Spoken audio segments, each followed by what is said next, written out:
Igbo ndị ọma na-ege ntị ekene m unu. Unu n'anya n'iru akwụkwọ unu ga-ahụ na o nwere ọkwa dị oke mkpa nke ọ chọrọ ịmara unu.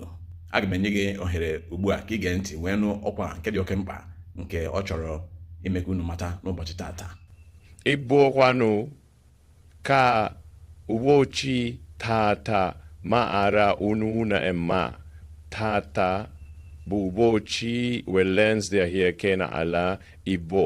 Obodo niile na-azụ ahịa ụbọchị eke ga-azụ ahịa tata. Ekele m unu ozuga adịm maka unu niile mara na ndị Igbo nwere ụbọchị ahịa anọ n'izu, ya bụ Nkwọ, Iki, Orie, Afọr.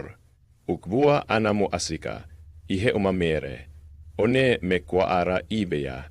Ndeewonu, unu niile ga-ejisi ike na ekiri iru akụkọ Igbo Amakada Spoken Igbo na YouTube, maka na iru akụkọ ya na-eme ndị mmadụ obi ụtọ onye nụrụ ya kụrụ ibe ya. Okwu ikiricha anya gbaa mbọ hụ na ị bịanyere anyị aka n'akara ịhụnanya, ma hụkwa na ị na-eso anyị sosi anyị ike n'iru akwụkwọ a, maka na anyị ga na-ewetara unu ọtụtụ ihe nke na-amasị ndị Igbo.